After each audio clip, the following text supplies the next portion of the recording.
Itong unang sumbong, partner, madalas tayo nakakita ng mga ganito, yung mga pagmamalupit sa mga hayop. Ito ho, pagmamalupit ito sa dalawang kaawa-awang aso. Itong dalawang aso ho, ginawang kabayo, partner. Oo nga eh. Parang totoo pala ito, no? Pinaghila ba naman ng pagkabigat-bigat na kariton? Ang buong kwento, tunghayan niyo po.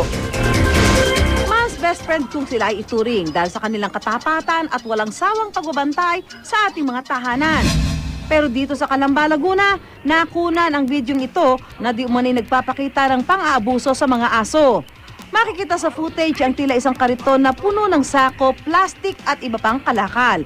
Pero tiyak na bibigat ang inyong kalooban kung inyong mapapansin na ang humihila pala sa nasabing kariton ay dalawang aso. Bagay na hindi raw makahayop at isang uri ng animal cruelty ay sa Philippine Animal Welfare Society o PAWS. Yung bigat pa lang ng frame ng gulong na hinihila nila, mabigat na yon syempre. So it's really not advisable na ipahila sa mga aso. Mahigpit na ipinagbabawal sa batas ang animal cruelty o pagmamalupit sa mga hayop base sa Animal Welfare Act. Kabilang dito ang pagpapahirap na naranasan ng mga aso sa video. Maaaring bigyan ng verbal warning o babala ang sinumang lalabag sa kautusan. Pero ang magmamatigas, maaaring makulong mula 6 na buwan hanggang 2 taon at pagmultahin ng hindi bababa sa 1,000 piso. Almost all cases of animal neglect, it's always misinformation and kulang sa edukasyon ng tao.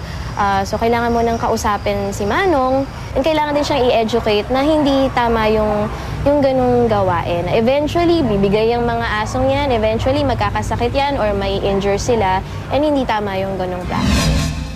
Nagtungo ang on-call sa Calamba, Laguna upang hanapin ang mga kawawang aso at kanilang amo. At sa aming paglilibot, nakita namin ang isang kariton na kahawig ng nasa video. Nakaparada ito sa gilid ng kalye sa barangay San Cristobal na puno ng mga sako at iba pang kalakal. Matyaga kami nag-abang sa may-ari ng kariton at makalipas ang 6 na oras, naglabasan ang 2 puting aso mula sa silong ng kariton na pawang nakakadena. Sa aming pagtatanong, nakumpirma ng on-call na ito nga ang mga aso na lumilibot sa ilang barangay sa Calamba habang hila ang kariton na puno ng kalakal. At ang lalaking ito raw ang kanilang amo. Kasama ang volunteers ng Philippine Animal Welfare Society, nilapitan ng aming grupo si Manong na nakilala sa pangalang Crisanto Deborah, 65 taong gulang. Isang dekada na raw siyang nangangalakal ng basura.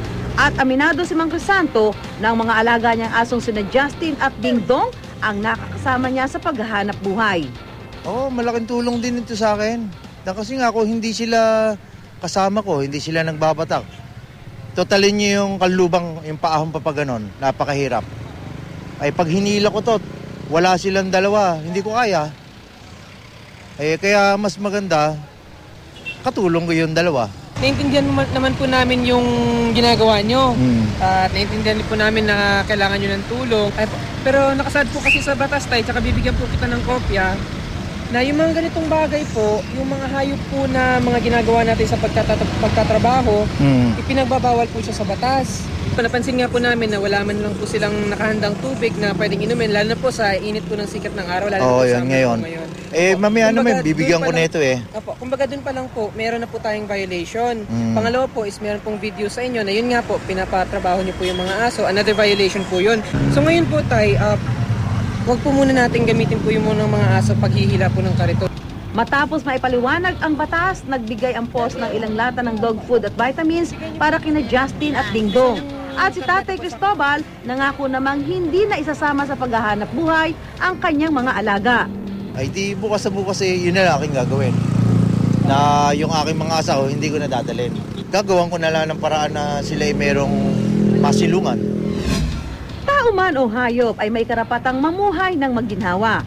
Kaya naman kami sa on-call ay patuloy na makikinig at mabilis na aksyon sa anumang uri ng reklamo at pang-aabuso. Una-una, pasalamatan natin si Nigel Min. Siya ho yung news scooper na nagpadala ng video na yan. Yes, at saka sana si Manong, ayan, matapos siya kausapin ng mga taga-PAWS, talagang alagaan na niya yung aso niya, di ba? Kasi kawawa naman, at mukhang ang babait pa naman at yung mga aso niya, parang malapit na malapit Pero sa kanya. Pero tama yung taga-PAWS, ano? Ang kakulangan dyan yung information. Yes, Ako mismo, hindi ko kayang i-differentiate Anong diferensya ng hahatak mo sa kabayo ang isang kalesa Sa aso. doon sa sitwasyon na to? Oo. So kailangan siguro ng mas malawak pang information dissemination ika nga tungkol sa batas that covers Anong these situations. hayop ang pwedeng magbatak? Oo. Kasi yung kabayo, pwedeng nakikita natin Oo. nagbabatak. Kalabaw, sa bukid. Kalabaw, Oo. yung baka. Pero yun nga, ginawang taga-hatak yung aso, kailangan niya daw sa hanap buhay niya. Oo. Pero parang Parang hindi tayo sanay talaga may na hindi nakita. tama doon sa sitwasyon. Well, let's hope na si Mang Crisanto, nanonood kay Mang Crisanto, alagaan mo na lang si Ding Dong, At si Justin. si Justin, ayan. Okay. oo.